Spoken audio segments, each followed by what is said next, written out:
Hola, en la clase de hoy vamos a estudiar los mecanismos que nos permiten regular nuestra presión arterial.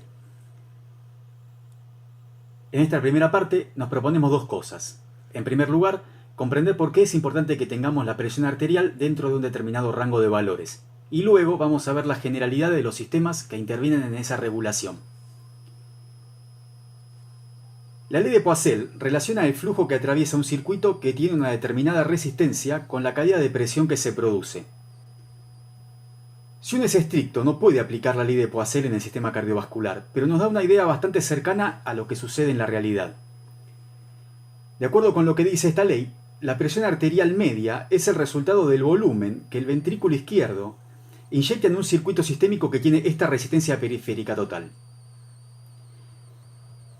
Desde este punto de vista, la presión arterial puede aumentar, disminuir o mantenerse constante de acuerdo con las variaciones que se produzcan en estos dos factores.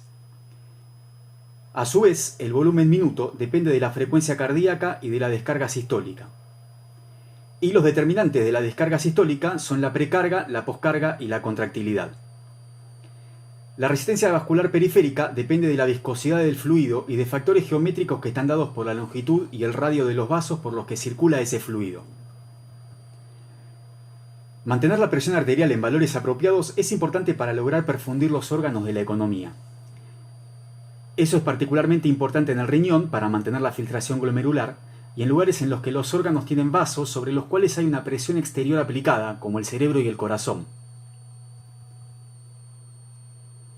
La regulación de la presión arterial se produce mediante la acción coordinada de varios sistemas, cuyas acciones se producen en escalas temporales distintas dependiendo de la velocidad y la duración de la respuesta que generan. Esos diferentes tiempos de acción nos permiten clasificar los sistemas que intervienen en tres grupos, pero es arbitrario esto, podríamos elegir cualquier otra forma de clasificarlos. Hay sistemas que generan respuestas inmediatas, hay sistemas que generan respuestas intermedias y otros que generan respuestas tardías.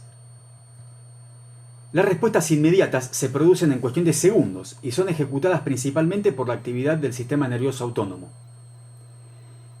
Las respuestas intermedias se producen en el rango de minutos y son ejecutadas por la acción de hormonas que regulan fundamentalmente el tono vascular y la reabsorción de líquidos a nivel renal. Las respuestas más prolongadas tardan horas a días y están dominadas por la actividad renal a través de la regulación del volumen del líquido extracelular.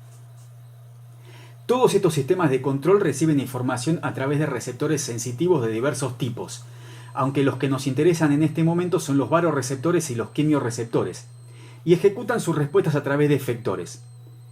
O sea que desde un punto de vista muy amplio podríamos considerar que los sistemas operan de modo reflejo, pero repito que esto es un punto de vista muy amplio, porque en realidad el único de los sistemas que efectúa un verdadero arco reflejo desde el punto de vista neural es el sistema nervioso autónomo. Hay muchos sistemas y mecanismos involucrados en la regulación de la presión arterial, pero hay tres de ellos a los cuales vamos a prestarle particular atención: el sistema nervioso autónomo, la vasopresina y el sistema renina-angiotensina-aldosterona. En cuanto a la acción del sistema nervioso autónomo, el resultado depende del balance entre la actividad simpática y la actividad parasimpática. El aumento de la actividad simpática eleva la presión arterial por aumentar el gasto cardíaco, debido a un aumento de la frecuencia cardíaca y de la contractilidad, y aumenta la resistencia vascular periférica por vasoconstricción, mientras que el aumento de la actividad parasimpática produce disminución del gasto cardíaco, por reducción de la frecuencia cardíaca. La acción de la vasopresina tiende a aumentar la presión arterial debido a que favorece la absorción de agua en el riñón y provoca vasoconstricción. La acción del sistema renina-angiotensina-aldosterona es aumentar la presión arterial a través del potente efecto vasoconstrictor de la angiotensina 2 y la acción de la aldosterona, cuya acción principal es aumentar la reabsorción de sodio y agua. Agrego aquí el péptido natriurético auricular, que ejerce una amplia variedad de acciones sobre el riñón, la corteza suprarrenal, los vasos sanguíneos y el corazón, y su acción global es reducir la presión arterial. Cuando en una situación de la vida de la persona se produce un cambio en la presión arterial, estos sistemas modificarán su actividad y de ese modo el organismo intentará corregir el problema. Pero la participación que tenga cada uno de estos sistemas va a ser diferente dependiendo de cuál haya sido el factor que desencadenó el cambio. Por ejemplo, Si en un momento determinado una persona experimenta una disminución de la presión arterial, estos sistemas van a responder intentando que la presión regrese a los valores del rango normal. Pero la respuesta global no va a ser igual si la presión disminuyó porque la persona estaba acostada y acaba de ponerse de pie, si disminuyó porque tuvo una hemorragia importante, si disminuyó por una deshidratación, por estar cursando un shock medular o por cualquier otra razón.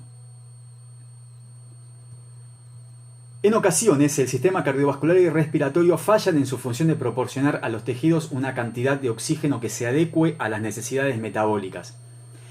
Aunque diferentes autores toman diferentes criterios para definir a qué se llama shock, para evitar confusiones voy a definirlo a partir de una característica que tienen en común todas las formas de shock.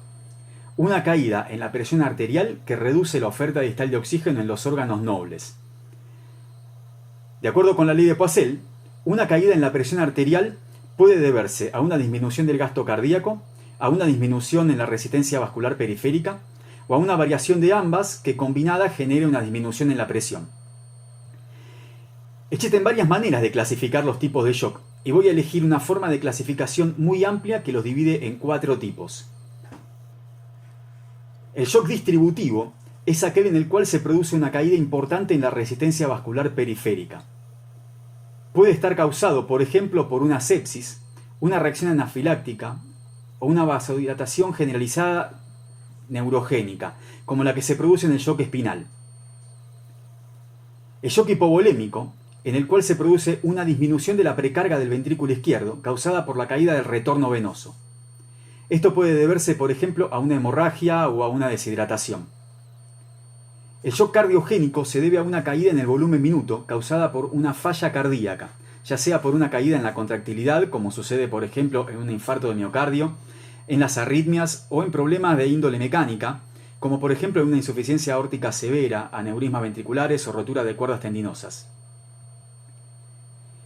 Por último tenemos el shock obstructivo, en el que se produce por ejemplo, alguna obstrucción que impide el flujo de sangre a través del lecho pulmonar y que por lo tanto reduce la entrada de sangre en la aurícula izquierda, o bien una compresión mecánica externa, como sucede en una pericarditis constrictiva, en un taponamiento cardíaco o en un neumotórax a tensión.